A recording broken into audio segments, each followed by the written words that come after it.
2 جولائی 1974 کو بھٹو نے صدارتی امور کے وزیر جلال الدین عبد الرحیم یا جے رحیم اور متعدد سینئر ساتھیوں کو عشائیے پر مدعو کیا۔ عشائیے کا وقت 8 بجے تھا، لیکن میزبان بھٹو خود وہاں نہیں پہنچے۔ جب رات کے 12 بج گئے تو رحیم نے اپنا گلاس میز پر رکھا اور چیخ کر کہا، تم سب چمچے جب تک چاہو اس وقت تک لاڑکانہ کے مہاراج کا انتظار کرو، میں تو اپنے گھر جا رہا ہوں۔ جب بھٹو ضیافت پر پہنچے تو حفیظ پیرزادہ نے انہیں رحیم کے سلوک کے بارے میں بتایا۔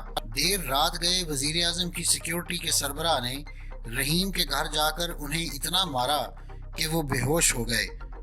جب رحیم کے بیٹے سکندر نے اس معاملے میں مداخلت کرنے کی کوشش کی تو اسے بھی مارا پیٹا گیا۔ ناظرین، جنرل ٹکا خان نے بطور آرمی چیف اپنی مدت کے خاتمے کے موقع پر اپنے جانشین کے لیے جن ممکنہ ناموں کی فہرست بھجوائی تھی، ضیاء کا نام اس میں شامل نہیں تھا، کیونکہ انہیں حال ہی میں لیفٹیننٹ جنرل کے طور پر ترقی دی گئی تھی۔ لیکن بھٹو شاید پہلے ہی اس حوالے سے فیصلے کر چکے تھے، کیونکہ جنرل ضیاء اپنی چاپلوسی اور خوشامد کی وجہ سے بھٹو کے دل میں جگہ بنا چکے تھے۔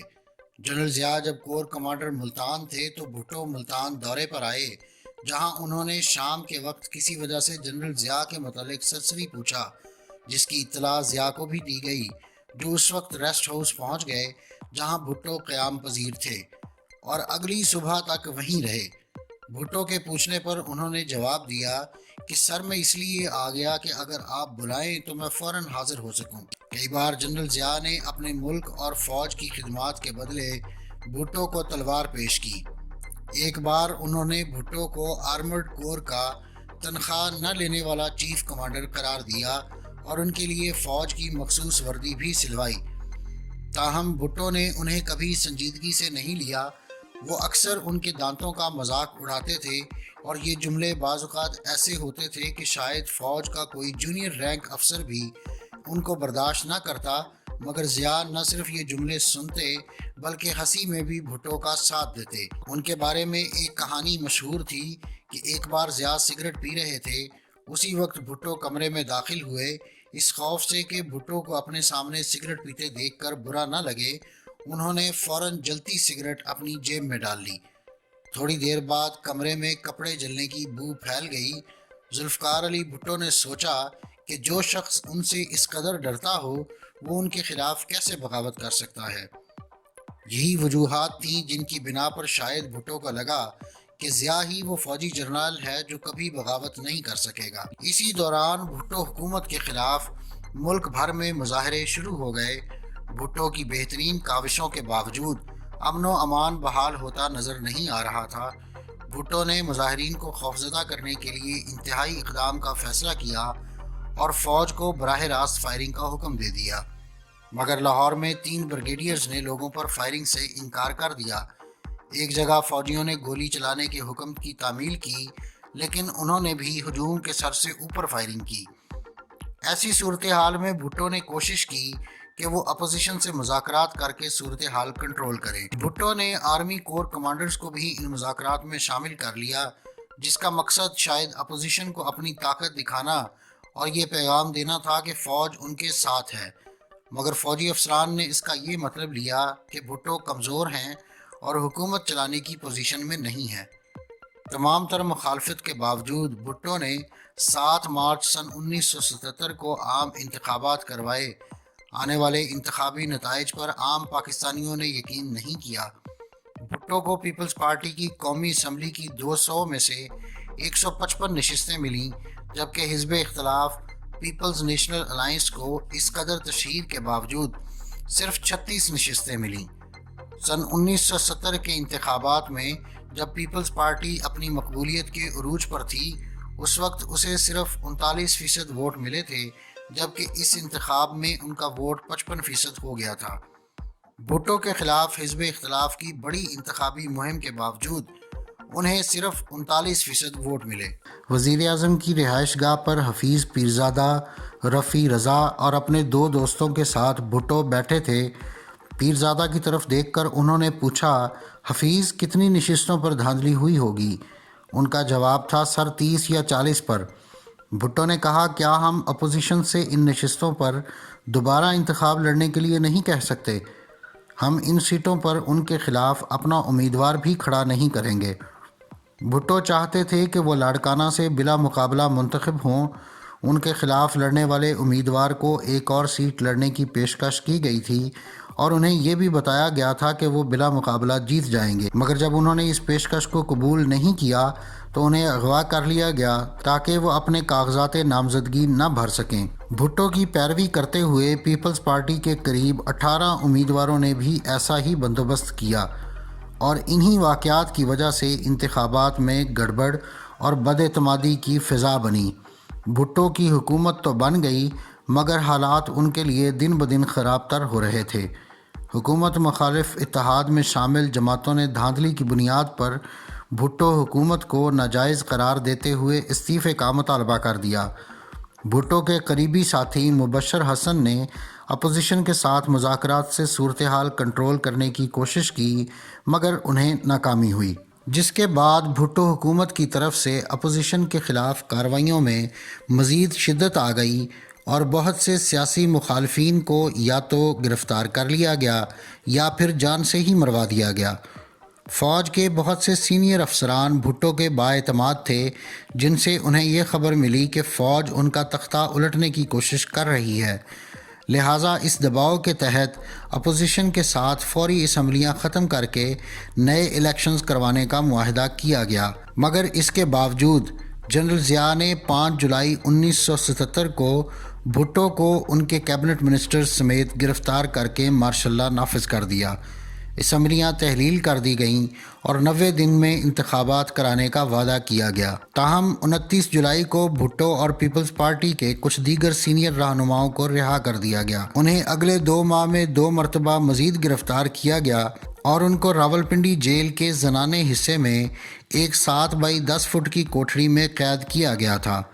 بھٹو کو ایک پلنگ، گدا، چھوٹی سی میز اور ایک بک شیلف دی گئی تھی۔ بغل میں ایک چھوٹی سی کوٹھری تھی جہاں ان کے لیے ایک قیدی کھانا بناتا تھا۔ ہر 10 دن بعد وہ قیدی بدل دیا جاتا تھا تاکہ اسے بھٹو سے انسیت نہ ہو جائے۔ کبھی کبھی بھٹو کے دوست اور دانتوں کے مشہور ڈاکٹر نیازی ان کے لیے کھانا بھیجا کرتے تھے۔ شروع کے دنوں میں بھٹو جب بیت الخلاء جاتے تھے تو ایک سیکیورٹی گارڈ وہاں بھی ان کی نگرانی کرتا تھا۔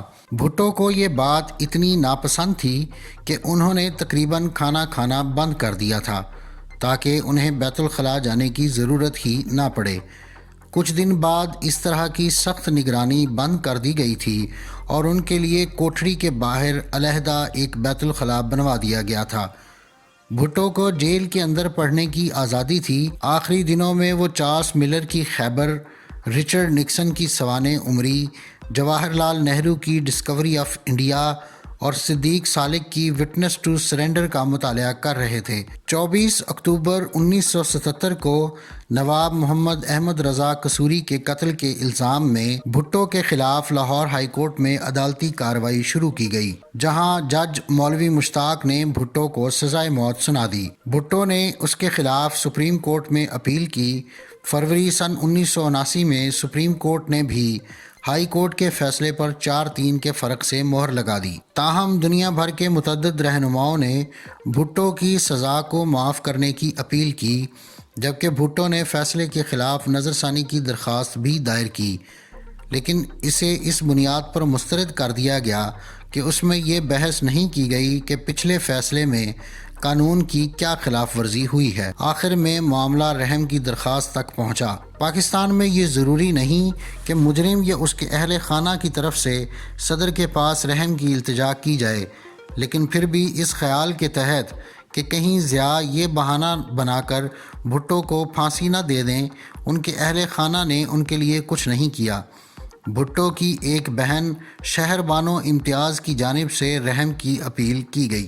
1 اپریل سن 1979 کی شام کو جنرل ضیاء نے سرخ روشنائی میں 3 الفاظ لکھے: پٹیشن از ریجیکٹڈ، یعنی اپیل مسترد کی جاتی ہے۔ بے نظیر بھٹو 2 اپریل 1979 کو صبح اپنے بستر میں لیٹی ہوئی تھیں، تبھی اچانک ان کی والدہ نصرت بھٹو کمرے میں یہ کہتی ہوئی داخل ہوئیں، پنکی گھر کے باہر جو فوجی ہیں وہ کہہ رہے ہیں ہم دونوں کو آج ہی تمہارے والد سے ملاقات کرنے جانا پڑے گا، اس کا مطلب کیا ہے؟ بے نظیر کہتی ہیں کہ مجھے معلوم تھا کہ اس کا مطلب کیا ہے، میری والدہ کو بھی معلوم تھا، لیکن ہم دونوں اس کو قبول نہیں کر پا رہے تھے۔ اس کا ایک ہی مطلب تھا کہ ضیاء الحق میرے والد کا قتل کرنے کو تیار تھے۔ ناظرین، نصرت اور بے نظیر بھٹو کو ایک شیورلے کار میں راولپنڈی جیل لایا گیا۔ تلاشی کے بعد انہیں بھٹو کے سامنے لے جایا گیا۔ ان کے درمیان 5 فٹ کی دوری رکھی گئی۔ آخری ملاقات کے لیے بھی جیل قوانین کے برعکس انہیں آدھا گھنٹہ دیا گیا۔ بھٹو نے اپنے پاس موجود تمام میگزین اور کتابیں بے نظیر کو واپس کر دیں۔ جیل سپرنٹنڈنٹ یار محمد نے انہیں بلیک وارنٹ پڑھ کر سنایا، جسے انہوں نے چپ چاپ سنا۔ پنجاب حکومت کے جلاد تارا مسیح کو بھٹو کو پھانسی دینے کے لیے لاہور سے بلایا گیا تھا۔ ان کا یہ کام پشتینی پیشہ تھا۔ ان کا خاندان مہاراجہ رنجیت سنگھ کے زمانے سے پھانسی دینے کا کام کر رہا۔ اس وقت مسیح کی تنخواہ 375 روپے ماہانہ تھی اور ہر پھانسی دینے پر اضافی 10 روپے ملتے تھے۔ 3 اپریل کی شام بھٹو نے کوٹھری کے باہر کھڑے گارڈ کو بلایا اور ڈپٹی سپرنٹنڈنٹ سے کہا کہ مرنے کے بعد میری گھڑی اس کو دے دی جائے۔ 8:05 پر بھٹو نے اپنے ہیلپر عبد الرحمان سے کافی لانے کے لیے کہا۔ انہوں نے رحمان سے کہا کہ اگر میں نے تمہارے ساتھ کوئی بدسلوکی کی ہو تو اس کے لیے مجھے معاف کر دینا۔ 9:55 پر انہوں نے اپنے دانتوں میں برش کیا، چہرہ دھویا اور بال بنائے۔ اس کے بعد وہ سونے چلے گئے۔ رات 1:30 بجے انہیں اٹھایا گیا۔ وہ ہلکے بادامی رنگ کی شلوار قمیض پہنے ہوئے تھے۔ جیل اہلکاروں نے کپڑے تبدیل کرنے پر زور نہیں دیا۔ جب سیکیورٹی اہلکاروں نے ان کے ہاتھ پیچھے باندھنے کی کوشش کی تو انہوں نے اس کی مخالفت کی۔ آخرکار انہوں نے زبردستی ان کے ہاتھ رسی سے باندھ دیے۔ اس کے بعد انہیں ایک سٹریچر پر لٹا کر تقریباً 40 گز کی دوری تک لے جایا گیا۔ جلاد نے ان کا چہرہ کالے کپڑے سے ڈھانپ دیا۔ ان کے پیر باندھ دیے گئے۔ جیسے ہی 2:04 پر مجسٹریٹ بشیر احمد خان نے اشارہ کیا، جلاد تارا مسیح نے لیور کھینچ دیا۔ بھٹو کے آخری الفاظ تھے فنش اٹ۔ ناظرین، یہ تھی آج کی ویڈیو۔ اگلی ویڈیو تک کے لیے مجھے اجازت دیجیے۔ اللہ حافظ۔